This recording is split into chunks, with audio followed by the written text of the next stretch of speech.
Olá, eu sou a Dani e estamos aqui hoje em Carvalhos para o segundo episódio do projeto Artesanato do Sul de Minas. Hoje vamos visitar a cutelaria F. Horácio. A cutelaria tem como artesão principal Fernando Horácio. Fernando é especialista em forjamento, uma arte milenar. Vamos lá conhecer?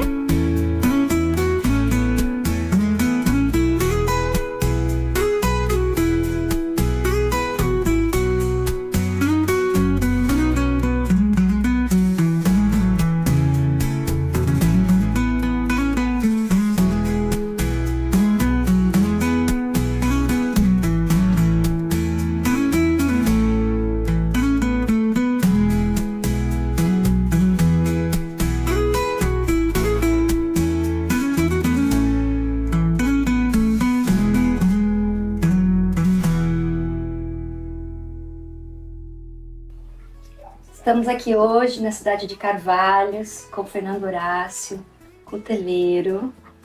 É isso aí, né, Lana? Prazer nos receber aqui hoje. Prazer receber você aqui, pessoal da filmagem aí. É uma honra participar desse projeto. A honra é nossa de ter você com a gente. Vamos lá. Conta pra gente a sua história com a cutelaria. Como que começou esse seu interesse e como que chegamos até aqui, né? Então...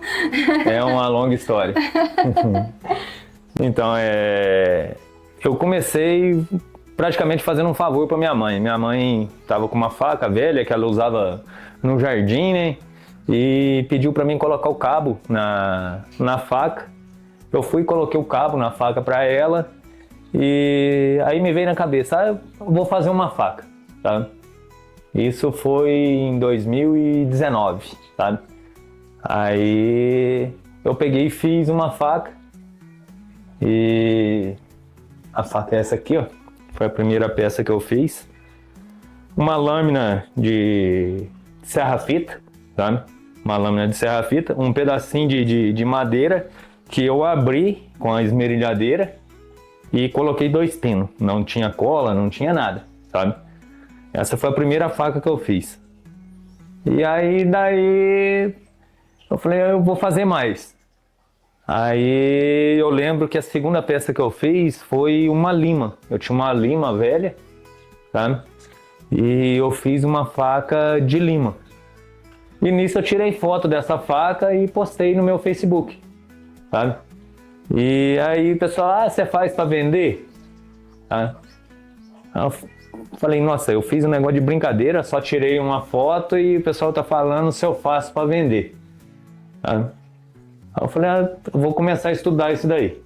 Aí falei que eu não vendia no momento, né? E comecei a estudar. Aí comecei a pesquisar vídeo e olhando as coisas na internet. Eu sempre gostei de construir as coisas, sabe? Eu, desde pequeno, fazia colar, pulseira, fiz curso de artesanato em palha, sabe? Então sempre gostei muito de fazer as coisas, construir. Falei, eu vou fazer faca. Sabe? Mas eu não tinha noção nenhuma de material, qual material que era bom, tratamento térmico então, que é o fundamental numa faca, eu não tinha nem noção. Sabe? Aí comecei a ver vídeo e o pessoal na internet usando o disco de arado, sabe? Aí falei, eu tenho que conseguir uns discos de arado. Aí comecei a pesquisar, região agrícola aqui, né? Aí consegui uns discos. Aí o pessoal, já que você vai fazer faca, o pessoal me dava um disco usado. Falava, faz uma faca pra mim do meio do disco. Então eu escolhi a maior parte do disco pra mim fazer uma faca. E aí eu pegava e, não, eu vou fazer, sabe? E eu pegava e aí eu fazia, só que aí o que acontecia? Eu usava a têmpera, o tratamento térmico do disco. Aí o que eu fazia? O disco é baulado, né? Uhum. Na época eu já trabalhava na prefeitura. Aí muitas vezes eu recortava as tiras do disco, onde eu ia fazer a faca, aí ela ficava arqueada. Eu não tinha noção nenhuma de tratamento térmico, de aquecer, não tinha forja. Aí eu levava na oficina da prefeitura e tinha uma prensa hidráulica. Eu desamassava aquilo na prensa, um perigo até de estourar o disco ali, né, e tudo. Aí eu arretava aquilo ali, recortava E na época as duas únicas ferramentas elétricas que eu tinha era uma esmerilhadeira pequena de mão e uma furadeira de mão. E ferramenta manual, lima, martelo, chave de fenda, essas coisas assim que, como se diz, a gente costuma ter em casa, né? Aí eu desamassava, arrumava uma madeira qualquer, entendeu? E fazia. Isso aqui na região mesmo. Isso eu fiz acho que umas 4 peças desse jeito, sabe? Aí eu falei, não, mas eu preciso estudar tratamento térmico.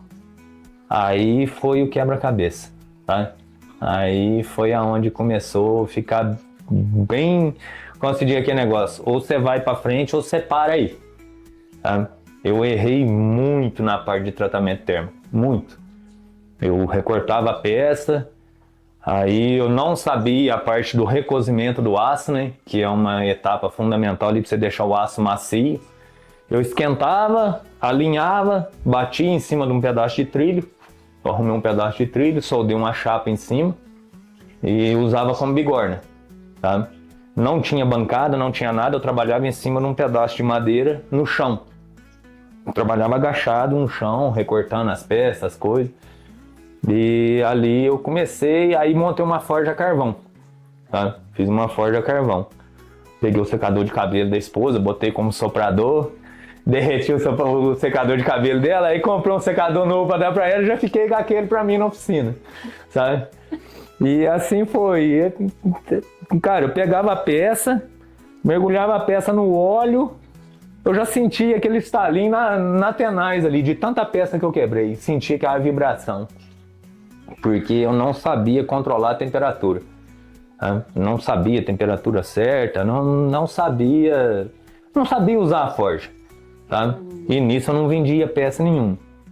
E algumas vezes eu pegava o disco do cara e não conseguia nem dar a peça pro cara que eu tinha falado que ia dar, porque eu não conseguia concluir não conseguia fazer a faca, sabe? Aí eu fui estudando, aprendi a fazer o tratamento térmico. Aí eu falei, bom, agora dá para começar a vender as facas, tá? Aí eu comecei a fazer umas facas sertanejona, né? Tipo essa daqui assim, ó. Só uma faca feita de disco de arado, né? E o desbaste dela foi todo feito na esmerilhadeira, tá? E esse detalhe aqui do ricaço da faca, eu improvisei um guia de lima, né, que chamam a ferramenta, improvisei um guia de lima feito com mola de suspensão de veículo pesado, né, de caminhão, e assim eu ia fazendo, sabe? E aí chegou a parte que, assim, eu não tinha para quem perguntar nada, sabe? Aqui na região não tem cuteleiro nenhum. E aí, pesquisando no Facebook, Instagram, essas coisas assim, eu conheci muita gente boa no mundo da cutelaria, sabe? Eu fiz muita amizade. Hoje eu falo que eu tenho amigo, assim, em vários estados, eu tenho amigo fora do Brasil, tudo que a cutelaria me proporcionou. Mas no início foi muito complicado, sabe? Então, aí o que aconteceu? Eu comecei a pesquisar, e eu achei um link de um grupo no WhatsApp, interessados em cutelaria, sabe? Aí entrei nesse grupo. Eu não vou citar nomes, assim, de várias pessoas, porque a gente pode esquecer alguém, mas vou falar sempre o mais importante, sabe? Então, teve um cara que falou pra mim, ó, eu participo de um grupo de cutelaria. Nesse grupo só entra por indicação. Se você quiser participar, eu te indico no grupo. Ah, beleza, o grupo é só de intuito em cutelaria e eu preciso que você me mande uma foto sua, quanto tempo de cutelaria você tem, seu nome, da onde você é. Falei, beleza, mandei, aí me adicionaram nesse grupo. Esse grupo, quem criou ele foi o cara que hoje eu considero o meu mestre, que me criou na cutelaria, vamos dizer assim, que é o mestre Moura da cidade de Pirassununga, sabe? Então, aí eu conheci ele, comecei a conversar com ele e ele começou a me dar algumas dicas, sabe? Faz isso, faz aquilo, sabe? Eu tinha aprendido por minha conta o tratamento térmico, que é fazer a têmpera da faca, sabe? Mas assim, tinha etapas do tratamento térmico que eu ainda não tinha conhecimento. Igual fazer um recozimento bem feito, fazer uma normalização do aço bem feita, sabe? Então aí a gente foi detalhando essas partes assim, sabe? Em 2022 saiu a primeira peça para fora do Brasil. Foi a primeira exportação, sabe? Foi uma peça toda customizada, vamos dizer assim, entendeu? O cara escolheu o modelo, tamanho, espessura, o tipo de aço, o material da empunhadura, sabe? Escolheu tudo e a peça foi para Portugal, sabe? Se eu não estou enganado, acho que é André o nome do cara, sabe? Que é isso mesmo. Foi a primeira peça que saiu para fora do Brasil, sabe? Depois disso, hoje eu tô com mais de 30 peças fora do Brasil e tenho peça em 17 estados brasileiros e Distrito Federal. Tá? Então, como se diz, a gente vê que tá caminhando, tá no caminho, né? Assim, a gente tá seguindo o legado da cutelaria, né? Aí eu falei, não, mas e até então não tinha conseguido fazer o caldeamento do aço, sabe? Falei, eu preciso fazer esse caldeamento. O que melhora uma faca se você tem caldeamento ou não tem? Por exemplo, uma faca do disco de arado em comparação com uma faca com caldeamento. Qual que é a diferença dela? Vamos dizer assim, beleza, sabe? Beleza da peça. Falando da peça, beleza da peça e talvez assim, vamos dizer assim, uma melhora de fio e uma melhora de tenacidade na peça, entendeu? Por causa de ter mistura de dois aços, componentes que migram de um aço para o outro, entendeu? Aí em julho de 2022 eu consegui fazer meu primeiro Samai, que foi a primeira peça caldeada, sabe? Aqui você tem uma chapa de inox, né? A linha de transição, essa linha cinzentada, que é onde migra material do inox para o aço carbono e do carbono para o inox, sabe? E embaixo o aço carbono. O correto seria essa peça estar bem preta, onde é o aço carbono. Só que eu não sabia trabalhar com fosfato de manganês. Aí eu fazia a revelação do Samai em vinagre. Deixava a peça de molho no vinagre para fazer oxidação. Então o aço inox ficava mais claro, o carbono mais escuro. Sabe? Então essa faca partiu de um projeto desse. Entendeu? As 3 peças, ficou uma peça grossa, então, entendeu? A lâmina, no caso, é essa peça do meio aqui. É a do meio. É o aço carbono. Carbono. O aço, quanto maior a porcentagem de carbono no aço, maior a retenção de fio na peça. Entendeu? Então vamos dizer assim, não é. O pessoal fala assim, qualquer aço, qualquer ferro. O pessoal tem mania de falar, qualquer ferro dá faca, ferro não dá faca. Entendeu? Tem que ter carbono, é aço. Entendeu? Então, tipo, se eu pegar uma barra de serralheiro, o pessoal usa aí para fazer portão, uma chapa de serralheiro. Geralmente aço 1020. Você não consegue dureza. Entendeu? Não dá dureza, não dá. Afiar, eu costumo falar o seguinte: até uma lata de sardinha, se você afiar, ela vai te cortar a mão, vai cortar alguma coisa. O negócio é ter retenção de fio. Quanto tempo a faca aguenta fazer determinado serviço sem ser preciso refazer a fiação, entendeu? Então tem que ter um equilíbrio entre dureza para retenção de fio e tenacidade da peça para ter flexibilidade, entendeu? Tipo, uma pancada muito dura numa madeira, se ela for muito dura, não tiver o tratamento térmico certo, ela vai estourar, entendeu? Então é tudo trabalhado com temperatura. Tá? Fiz várias peças e tudo e eu já estava num, como se diz, um nível de acabamento bem top nas facas, essas coisas assim. Aí eu falei, eu vou tentar fazer um caldeamento de aço. Aí nisso também eu fui aumentando as ferramentas da oficina, sabe? Aí eu comprei outra esmerilhadeira, sabe? Mestre Moura também me deu uma morsa, sabe? E lá na oficina dele eu conheci a forja a gás, sabe? A que eu usava era carvão, fazia muita sujeira, um serviço bem demorado, sabe? Ou que na forja a gás você faz tipo assim, vamos dizer 15 minutos, na forja a carvão, dependendo, você leva 40 minutos, sabe? E como eu trabalho em horas vagas na oficina, né? Tempo é fundamental. Aí, eu vindo de lá, eu montei uma forja a gás, sob a orientação dele, né? E aí comecei a equipar mais a oficina e falei, vou fazer um caldeamento de aço. Eu via todo mundo, a faca de samai, gomai. Aí eu falei, eu vou aprender um caldeamento de aço. E eu não conseguia fazer de jeito nenhum, tá? Tentei. Gente, o que é o caldeamento? O caldeamento é fazer a fusão de 2 a 3 tipos de aço diferentes numa peça só, tá? E eu não conseguia. Aí, nisso eu tinha comprado uma furadeira de bancada. A furadeira já era bem usada, tava com folga, tudo. Aí o mestre Moura comprou uma furadeira de bancada de um cara que estava desmanchando uma oficina e falou para mim, Fernando, eu te passo essa furadeira para você acertar comigo do jeito que você puder. Você vem aqui buscar ela? Falei, vou, hein? Você faz desse jeito para mim? Não, eu faço. Aí marquei um dia, uma viagem de bate e volta, sabe? E aí eu fui na oficina dele de novo. E nisso, como se diz, o tempo que eu tive lá foi só conversa de faca. Sabe? E ele me explicando o que eu levei uma faca que eu tinha tentado fazer o caldeamento, que tinha dado errado. Esse aqui, né? É isso. Mostrar? Isso. Aqui. Isso. Aqui no caso um exemplo de gomai, né? Vamos, quer ver?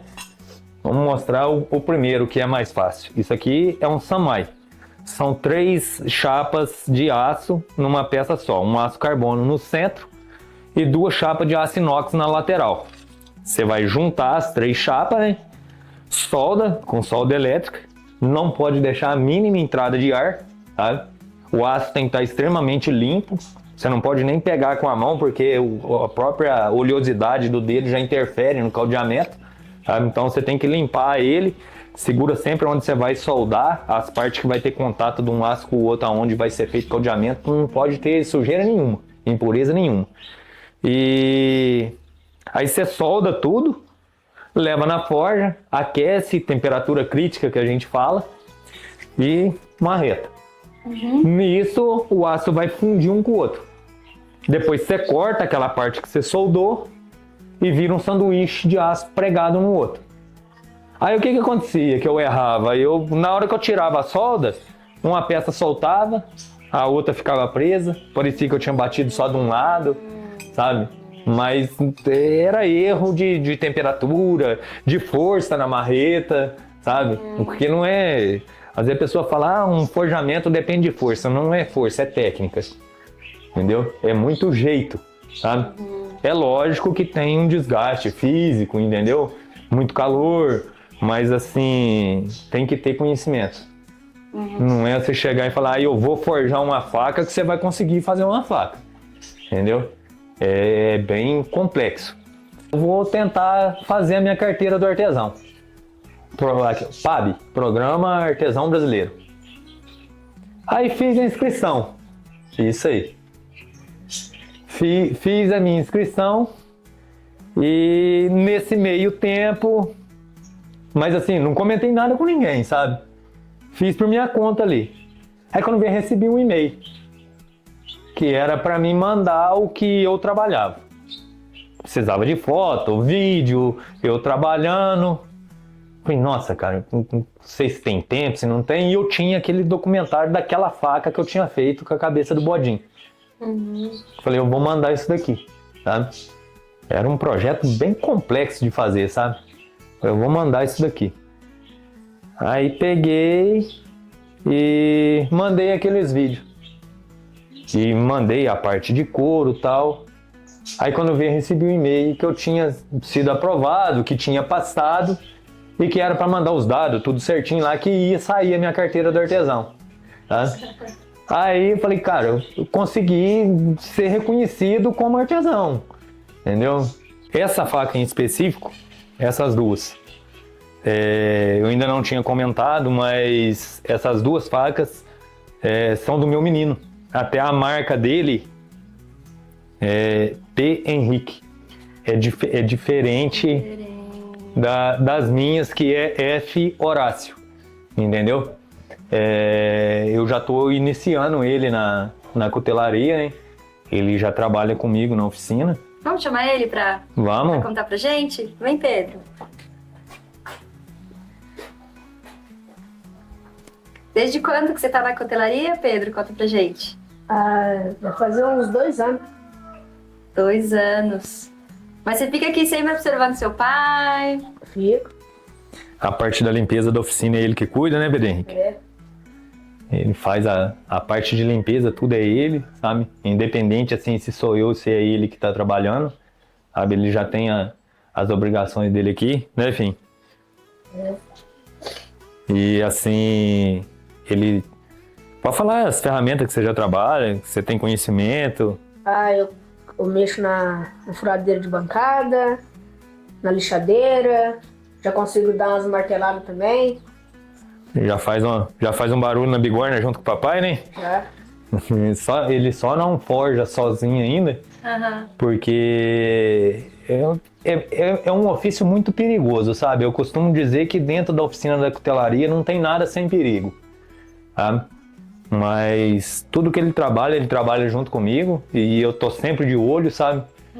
Graças a Deus nunca aconteceu nenhum incidente assim, sabe? De machucar nem nada, mas eu sempre falo pra ele, quando você perde o medo, é que você machuca, entendeu? Trabalhar sempre com EPI, o óculos é fundamental, você não pode cortar um pino do cabo de uma faca sem usar óculos, entendeu? Então o óculos eu sempre falo pra ele, se você cortar um dedo, alguma coisa assim, machuca, dói, você vai ali, dá um ponto, alguma coisa, mas machucou a vista, é complicado. Então, o óculos é fundamental. Na parte de forja, a gente costuma trabalhar de avental, sempre um sapato mais grosso, uma calça jeans, entendeu? Eu costumo usar manga, sabe? Ou eu coloco uma manga, ou eu visto uma blusa, sabe? Aí fala assim, nossa, mas com calor desse ser de blusa é EPI, entendeu? Porque o aço solta umas carepas, né, filho?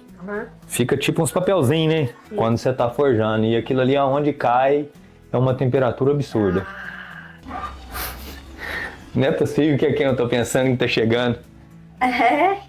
Chegou uma surpresa aí? Pra tá chegando e entrando aqui, provavelmente é o mestre, né? Ele tinha que ficar de vir aqui, né?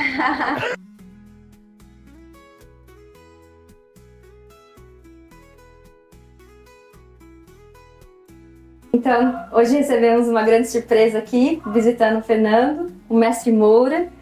O Fernando vai contar muito sobre ele aqui nessa conversa, mas hoje a gente quer mostrar um momento especial deles. Agora eu vou passar a palavra para eles aqui, para eles contarem pra gente essa história que vai acontecer agora.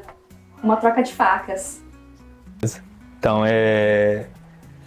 no meu decorrer da cutelaria aí, quando eu comecei a fazer os bordados na bainha, né? Eu lembro que eu tinha bordado um peixe numa bainha e tinha ficado bem bacana esse peixe, sabe? E perto dos outros bordados que eu tinha feito. E quando eu mandei a foto da bainha pro mestre Moura, ele pegou, nossa, cara, eu gostei desse peixe. E eu vou pedir pra você fazer uma faca pra mim, específica. Pode falar, ué. Aí eu quero uma faca de finalização. Só que na bainha da faca eu quero que você borde um saruê, um gambazinho, né? Eu falei, não, beleza. Aí eu peguei e falei pra ele, você sabe que um dos modelos de faca que eu mais gosto é a faca Hunter. E eu quero muito ter uma faca Hunter na minha coleção de faca sua, a faca que o meu mestre fez. Aí ele, beleza, eu vou te fazer uma Hunter. Eu falei, então vamos fazer o seguinte, independente de quanto tempo demorar, eu não vou te mostrar a faca, você vai me mandar as especificações que eu nunca tinha feito e não fiz outra. Foi a única peça desse jeito que eu fiz até hoje. Não tem foto dela postada, não tem nada. Ele não viu a faca, eu falei, eu não vou te mostrar a faca, nem a bainha, nem nada. E você me deve uma visita. O dia que você vier na minha oficina, aí eu te entrego essa faca. independente se você vai trazer a mim ou não, você só vai ver essa faca o dia que você vier aqui em casa, né? Aí a oportunidade foi hoje, né? Daí eu comecei a fazer a faca, né? Pensando no que ele pediu, uma Hunter, com um cabo orgânico, né? E falei, não, tem que levar ele. A gente está tentando essa visita já faz uns 3 anos já, né? Conta da correria da minha atividade de serviço, empresa, tudo. Ele também, mais intempéries aí. E agora deu certo, da gente pegar, trocar as facas aí, né? Essa é uma Hunter, né? Também pode ser chamada de DC, com um pomo aqui fixo, né? Para poder quebrar um coco, uma castanha. Uma bainha para usar velada, né? Na bota. Espero que você goste. Tá. A minha eu tô gostando já de ver o tamanho. Tá na mão a faca. Aqui a sua. Aí vamos... Finalmente, igual eu falei mais cedo aí, eu tinha pego uma faca dele, de uso dele na casa dele quando eu fui lá, e vi uma faca que ele tava fazendo e uma pelo WhatsApp. Hoje, finalmente, eu ponho a mão numa faca. E a história do WhatsApp é interessante, não sei se o Fernando já colocou aí um pouco, né? Muita gente duvidou dessa possibilidade de aprender e ensinar, né, por WhatsApp, né? E o que dá certo foi a disciplina do Fernando, né? Ele manter a linha ali sempre. Eu falava pra ele, ó, faz essa etapa. Daí, às vezes, eu não conseguia responder, voltava ali dali uns 3 dias, ele tava mesmo, eu tava esperando eu continuar aquele segundo passo, né? E hoje ele chegou no nível que chegou, né? Uma faca... Um Gomai aqui, né? Ou Samai? Samai, né? Bonito, né? É que tem essa segunda linha. Dá uma linha de transição, né? Da faca dele, né? Pra primeira que ele levou pra mim na minha casa, lá que eu não... Ainda tinha alguns detalhes aí de cabo, tudo, né? Então quem entende um pouquinho dessa arte que é a cutelaria, tá vendo que é possível. E pra ela perdurar é ensinar, né? É um passar pro outro a ideia, é um mostrar o que tem a fazer. E quanto mais pessoas, mais profissionais nessa área existir, mais a gente vai ter fornecedores, clientes, né? Porque quem gosta da faca do tipo dele, quem gosta da minha faca ou de qualquer outro, não vai mudar. Ele quer o perfil, ele sabe, quando pega numa faca, eu sei que foi o Fernando que fez. E se pegar a minha, todo mundo conhece, até pela empunhadura. A gente faz ela pensando no cara que é destro, faz ela pensando na pessoa que tem algum problema de mobilidade manual, né? Sintonia fina, né? Então, assim, a arte, ela é muito bacana, desde que você consiga ter o mínimo possível de passar essa arte, né? E ele tá passando pro filho dele agora. Eu tenho outras pessoas que também vêm aprendendo com a gente, né? E a troca de facas e presentes entre cuteleiro é uma confraria, né? Sempre que a gente vai na oficina de alguém, a gente volta, que nem quando vai na casa de tia, etc. Vem com um monte de coisa, um monte de presente, a madeira, não sei o quê. Então, assim, é muito legal isso e a cutelaria proporciona muito isso no Brasil, né? Hoje a cutelaria brasileira ela é considerada uma das melhores do mundo, né? É o caso de facas integrais, né? Que começou aqui no Brasil, igual essa forjada total. É uma coisa muito bacana e eu acho que para perdurar isso precisa que mais gente entre e que mais gente ensine, né? Quanto mais ensinar, mais pessoas vão estar aqui. Igual ele falou dos presentes, né? Ele me deu vários presentes, né? Mas além das máquinas, bigorna, as 2 vezes que eu fui lá, eu vim carregado de madeira diferente que ele tinha lá. Entendeu? Essas coisas assim, o Borex que eu tenho, que eu uso hoje, foi ele que me deu, sabe? Então... O Borex, pra quem não sabe, é um aditivo para tirar o oxigênio ali, o óxido, né, da hora de estar forjando, né? E o principal que eu acho que eu deixei pra você foi um pouquinho de sabedoria nessa área, né? Foi um pouquinho não, né? Demais, né? Porque... Sem dúvida nenhuma ele tá... É claro que ele tá numa atividade maior que a minha, eu não tô tendo muito tempo, mas tá muito bom, as facas são excelentes, né? Principalmente as forjadas, né? Vale uma competição aí. Eu falo pra todo mundo e assim, quem me criou na cutelaria foi ele. Então, pra mim a arte ela só vai perdurar se novas pessoas tiverem possibilidade de aprender. E quais são as possibilidades? Que nós antigos, né, que foi uma das coisas que eu te pedi, não sei se você passou pra ela. O que eu te pedi? Eu falei pra ela, você pode sair daqui e nunca mais conversar comigo. Você falou assim, você pode fingir que eu não existo. Mas a única coisa que eu peço para você é divulgar a arte da cutelaria, levar para frente, para todo mundo que te perguntar alguma coisa, você não esconder nada. Tudo que você souber, você passar. E se você não souber, você procurar alguém que sabe para poder estar passando. E você vê que frase, né? Mesmo você não falar comigo. Por quê? Quantas pessoas ensinei já não falam comigo? Quando eu criei o grupo, né? Sim. Quantas pessoas a gente ajudou naquele grupo, deu ferramenta e a gente vê a pessoa em ascensão e não olha para trás. Eu sempre tento manter o máximo possível de contato com todos os clientes, faço uma lista de transmissão, troco uma mensagem de vez em quando, aprendi com o mestre aí, né, a lista de transmissão, sabe? Manda mercadoria, vou acompanhando o rastreio junto com o cara, ó, tá em tal lugar, ó, vai chegar para você aí, me dá um feedback do que aconteceu. E esse projeto em específico, o que aconteceu? Na época, o cliente desenhou, eu não conhecia o modelo Shipfoot, né? Ele desenhou, fez meio que o desenho, e eu mudei pouquíssimos detalhes no desenho, com a orientação do mestre Moura, na época. E depois que eu fechei tudo, eu fiquei sabendo que esse outro cara tava... O cliente tava entre eu e esse outro cara, para pedir para fazer a peça, sabe? E quando eu falei pro mestre Moura, ele falou, não, nem eu tô acreditando que você vai competir com esse cara, entendeu? E acabou que eu fiz, era uma peça bem específica, o cliente... Só um parênteses, quando eu falei não acreditar, porque assim, porque os níveis são diferentes. Mas quando chegou pro embate, a gente não perde embate. Só precisa chegar perto da gente.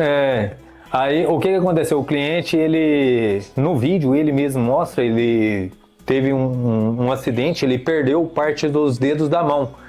E o cutelo tinha especificação certa para o uso dele com a mão dele do jeito que era, sabe? E, cara, depois que eu fiz o desenho, o mestre Moura me orientou em pequenos detalhes ali. Ele pegou e falou assim, não, eu vou fazer com você, sabe? E fechamos, mandei. Aí como foi um desenho que ele tinha feito e eu só fiz alguns ajustes, eu peguei, eu não fazia esse tipo de peça, né? Eu perguntei para ele, falei, eu posso continuar fazendo esse modelo de peça? Nessa mesma linha que eu fiz para você? Não, pode fazer sem problema, tá? E hoje é uma peça, eu não tenho nenhuma aqui hoje. É fazer e vender, né? Mas é uma peça que eu tenho na minha linha de produção, sabe? Vou fazer uma última pergunta para a gente finalizar. Como vocês veem o futuro da cutelaria e qual o seu desejo e a sua vontade aí para o futuro da cutelaria na vida de vocês dois aí? Eu ainda pretendo, é lógico que eu preciso equipar mais a oficina, mas assim, evoluir para o Damasco, né, que é o próximo passo acima do Samai, do Gomai, entendeu? Eu tenho vontade para aprender, para subir o nível de conhecimento, sabe? Partir para o Damasco. Eu só preciso de ter prensa, porque um damasco manual é complicado, sabe? Faz duas e acaba o ombro. Já era, entendeu?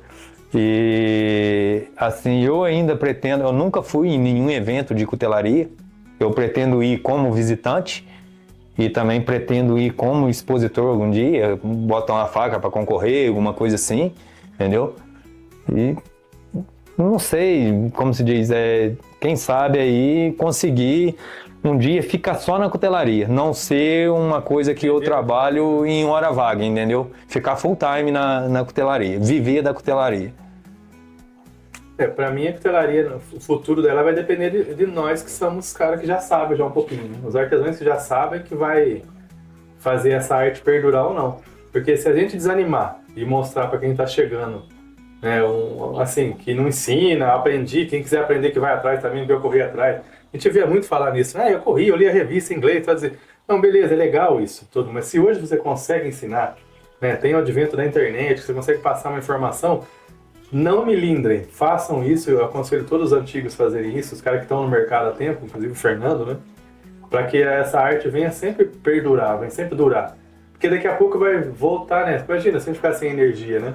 E ele foi muito bom em forja a carvão, eu não.